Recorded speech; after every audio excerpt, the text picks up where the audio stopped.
Welcome back to the show. Today we have a lot to cover. Let's dive right in. Usually when we talk about making a first impression, there's this expectation of instinct. You know, you meet someone, you shake their hand, you make eye contact, and your brain just instantly, almost magically, categorizes them. You just kind of read their vibe. Right, yeah, it's entirely unconscious. I mean, we rely so heavily on rapid nonverbal social cues, things like posture, microexpressions, even the cadence of how someone speaks, just to navigate the world. We really like our social interactions to feel intuitive, just effortless. But the moment you step into the world of speaking a completely new language, that instinct is just, it's completely gone. You're suddenly looking at a social landscape that is stripped of all those comfortable intuitions. Oh, for sure. And it can feel incredibly isolating because you have to consciously build that first impression from scratch, like syllable by syllable, word by word. Yeah, that is the absolute definition of social vulnerability. I mean, think about it. You are a complex, intelligent adult with a rich inner life, but you're forced to hand over your identity using tools you are barely even learning how to hold. Right, exactly. It's incredibly frustrating to feel like a beginner when you have so much you want to express. Which is exactly why today's deep dive is highly practical. We are taking on the art of the English self-introduction. We're actually pulling from a really great beginner's guide in the Learn Easy English Daily series. Oh, yeah, featuring Max and Tina. Exactly. So two instructors, Max and Tina, they map out the fundamentals of how to talk about yourself. But we aren't just going to sit here and analyze their curriculum. Today is going to be super interactive. Yeah, this is really about building muscle memory. Understanding the rules of English grammar is one thing, but actually feeling the words in your own mouth, getting used to the physical rhythm of the language well, that's how you bridge the gap between knowing and speaking. So if you are preparing to enter a new language environment, or maybe you have a professional meeting coming up where you need to network in English, or if you just want to brush up on conversational fundamentals without staring at a massive textbook, treat this session as your personal audio practice space. It's a safe space to practice. Exactly. I'm actually going to speak very slowly at key moments, and I will leave clear pauses. I want you to repeat the phrases out loud, right wherever you are. Perfect. So to start, you really have to break the ice, right?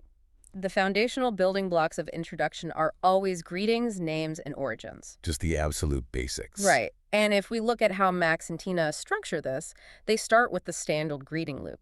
It basically goes, hello, followed by, how are you? And then the expected response is, I'm fine, thank you, how are you? And it concludes with, nice to meet you. You know, when I look at that loop, it feels almost musical to me. It's like the standard handshake of the English language. Yeah, that's a good way to put it. It just shows the other person that you understand the cultural rhythm. But within that simple handshake, the guide introduces the first two core grammar patterns for stating your identity. You can use I am, or its contraction I'm, or you can use my name is. Right, so like I'm Max or my name is Tina. Exactly. Both are technically perfectly correct. But I kind of want to dig into that contraction for a second. Why is shortening a word so critical for a beginner who actually wants to sound natural?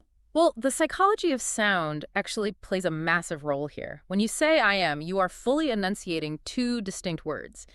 It requires a certain tension in the mouth. Oh, okay. And because of that tension, it comes across as formal, sometimes even a bit rigid. But when you use the contraction, you're physically relaxing your vocal cords to blend those sounds together. Wait, so the physical relaxation in the mouth translates into social relaxation? And that is the core of it, yeah. Contractions instantly soften the formality of the conversation. They act as this auditory cue that basically signals to the other person, hey, I am at ease with you and we can speak casually. That is fascinating. It just completely removes the invisible barrier that overly formal language puts up. I have literally never thought about grammar as a physical cue for relaxation. That completely changes how I view contractions. It makes a big difference. Yeah. Let's actually practice that ease right now. I'm going to speak very slowly. I want you, the listener, to practice out loud while I wait. Try to really feel that relaxation in your voice. Ready? Say it after me. I am happy. Go ahead. Feel how separate those words are. Now try the contraction. I'm learning English. Say it out loud. Just let the sounds slide together. That blending of sounds really is the key to fluency. Now, once you have established your name and your general state of being, the conversation almost universally moves to location. People just want to place you on a map. Right. They need context. The questions you'll usually face are, where are you from? And which city do you live in? In the source guide we're using, Max explains he is from Canada and lives in Toronto, and Tina is from India and lives in Bengaluru. But this brings up a massive grammatical trap that seems to catch almost every beginner. Oh, the missing verb. Yes, you hear people say, I from Canada or I from India, they just completely drop the am. Why is that specific mistake so universally sticky? It happens because in so many languages, the context of the sentence carries the meaning without needing a linking verb. The relationship is just implied. Okay, that makes sense. But if we look at how English operates mechanically, every single English sentence needs an engine to make it move forward, and that engine is the verb. Right. So in the phrase, I'm from Canada, the word am is the verb. It's the literal action of existing. The action of existing. Wow, so if you just say, I from Canada, you've essentially ripped the engine right out of the car. You really have. You're left with a person, which is the I, and a place, which is Canada, but you have absolutely no mechanical link connecting them. The sentence just cannot drive. It's just stalled out. Exactly. The verb to be is the foundational engine of English. You basically must declare your existence before you can attach a location to it. Keep the engine in the car, guys. Always declare your existence. So, I am from Pill. Okay, so we've survived that initial handshake, the basic who and where. The easy part. Right. But in a real-world scenario, particularly if we're simulating, say, a professional environment or a networking event, the pressure shifts a bit. The conversation inevitably moves into personal demographics, age, profession, family. Age is often the very next step. It's usually prompted by, how old are you? According to the guide, Max is 26 and Tina is 24. But here, they highlight a really crucial grammar rule for beginners. Which is? You must say, I'm 25 years old, or simply, I'm 25. You must never say, I have 25 years. And this is exactly where direct translation betrays you. I mean, in Romance languages, Spanish, French, Italian, you literally do say that you have a certain number of years. Why does English reject that phrasing so completely? Because it reveals a fundamental philosophical difference in how different cultures view time and identity. Wait, really? Philosophy? Yeah, honestly. In languages where you say, I have 25 years, age is treated as a possession. It's an accumulation of time, almost like collecting coins in a jar. You acquired those years, and now you hold them. Like you literally carry them with you in your pockets. Yes, exactly.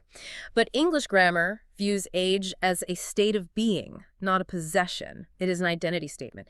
You don't possess the years in English, you embody the years. Oh, wow. You currently exist as a 25-year-old version of yourself. Therefore, you have to use that engine of existence again. I am 25. That is a massive conceptual shift, hiding inside what looks like a tiny beginner grammar rule. You don't accumulate the years, you embody them. That fundamentally reframes how you approach the whole language. It's those underlying philosophical mechanics that make language learning so much more than just, memorizing lists of vocabulary. For sure. Now, moving from age to profession, if you are practicing for a professional context, you are guaranteed to encounter the question, what do you do? Or, what's your job? Right. In our force material, Max is an English teacher, and Tina is a graphic designer who specifically designs pictures and posters, she notes. The guide also maps out a whole menu of everyday professions for practice: student, doctor, nurse, engineer, chef, shop assistant, driver, business owner. And notice how the grammatical pattern remains identical there. I am a, followed by the profession. Again, it is an identity statement. Still using that engine of existence. Right. But when the conversation inevitably shifts to talking about family, the grammatical engine has to change. We can't use I am anymore. We have to introduce a new pattern, I have.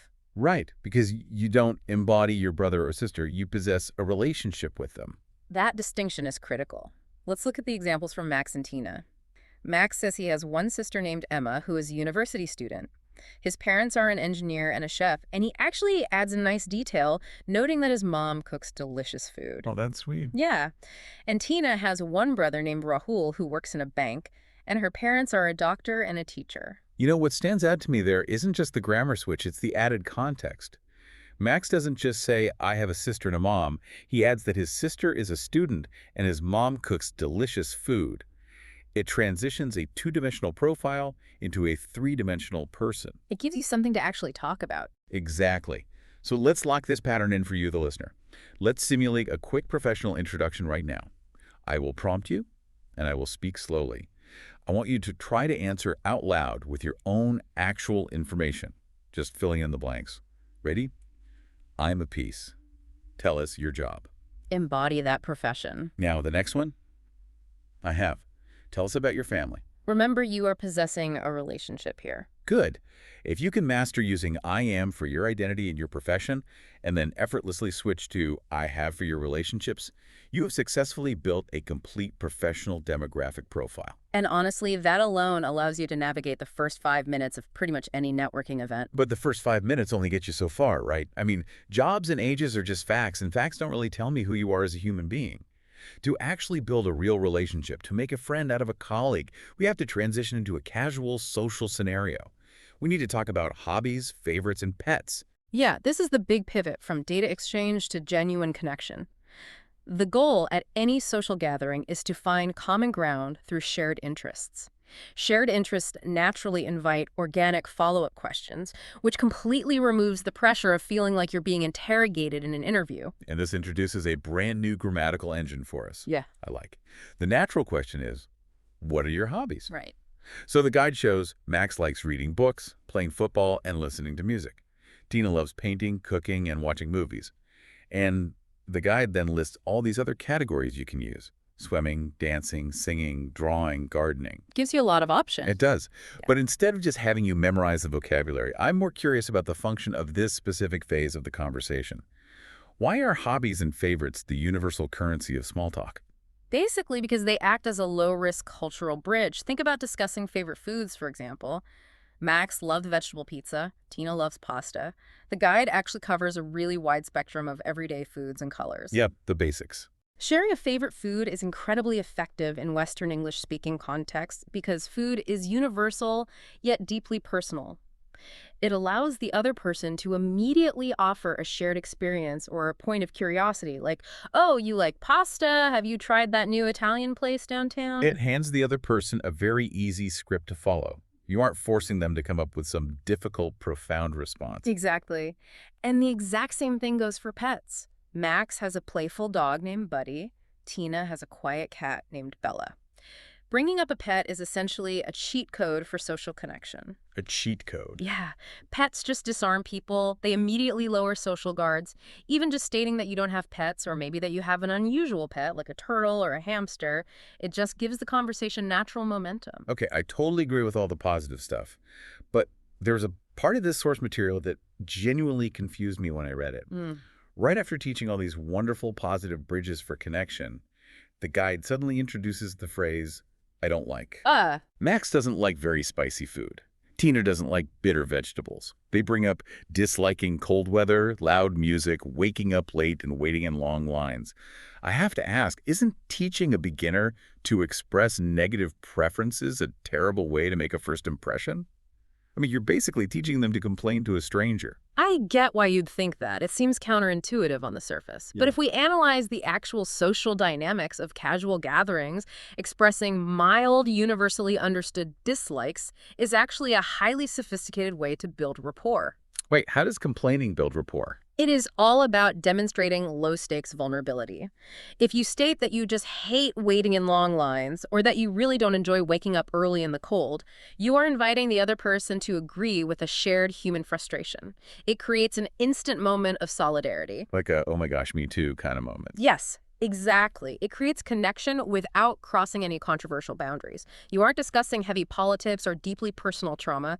You are discussing the universal annoyance of a loud room or a long line. It basically proves you aren't just a robot politely nodding and agreeing with everything. You have actual boundaries and preferences. It humanizes you. That makes perfect sense. Low stakes vulnerability. Yeah. It proves you're a real person with a real personality. Okay, so looking at the big picture here, we have gathered an entire toolkit today. We have the introductory handshake, the professional demographics, the positive hobbies, and the low-stakes dislikes. Now, the mission is to bring it all together into a fluent, cohesive interaction. This is where we synthesize the 4 core grammatical engines we've unpacked today. Let's review them. The first engine is I am used for your identity, your age, and your profession. The second engine is my name is used for your formal introduction. The third engine is I have used for your family, your relationships, and your pets.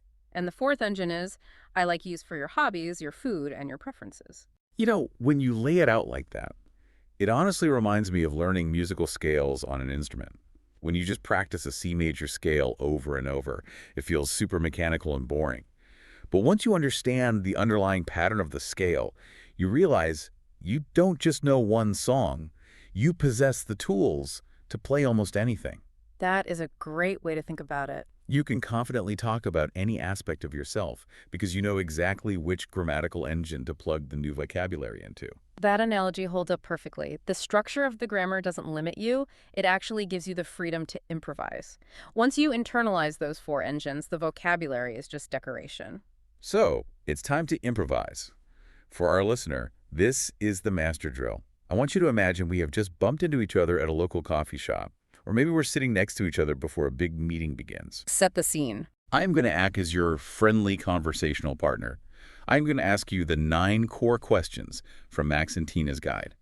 I will give you time after every single question. Your job is to answer out loud wherever you are right now in complete sentences using the 4 engines we just built. Take a deep breath. Let's do this. Question 1. What's your name? Tell me out loud. Use that formal introduction engine. Question 2. Where are you from? Remember your engine of existence here. I am. Question 3. Which city do you live in? Just speak it right into the room. Question 4. How old are you? Remember, you embody the years. Question 5. What do you do? Plug in your profession. Question 6. What are your hobbies? Time to switch engines. Use I like. Question 7. What's your favorite food? Don't overthink it. Just pick one. Question 8. What's your favorite color? Keep it going. Almost done. And finally, question 9. Do you have a pet? Even if the answer is no, practice the sentence structure. Wow. If you navigated those questions out loud, you just successfully carried your side of a complete foundational English conversation. Yeah, that is a huge milestone in language learning. You should be proud. You stepped right into that terrifying social landscape we talked about at the very beginning of the show, and you built your own first impression from scratch. And it's really vital to remember the core advice from the source material here. Learning English requires consistent practice. Please don't worry about making mistakes. Yeah, the engine might sputter a bit. Exactly. You might accidentally say, I have 25 years instead of I am 25. That is completely normal. The key is that the more you practice speaking slowly and clearly every single day, the more that conscious effort transforms back into unconscious instinct. Confidence is honestly just repetition disguised as natural talent. You absolutely have the tools to do this. As we wrap up today's deep dive, I want to leave you with one final thought to explore on your own. Think back to how Max and Tina talked about their favorite colors. Max didn't just state that his favorite color was blue. He said he liked blue because it reminds him of the sky. Tina said she liked green because of the trees and nature. Right. They attached a why to the what, and that tiny addition completely transforms a simple data point into a window into how they view the world. Exactly. It moves the conversation from beginner grammar to true human connection. So here is the question for you to mull over today. If someone were to only hear your answer to the question, what is your favorite color and why? What would that single, simple beginner English sentence reveal about your deeper personality to a brand new friend? Thank you so much for joining us on this deep dive into the art of the introduction. Keep practicing those 4 engines every day. Keep finding ways to share your personality, and we will catch you next time.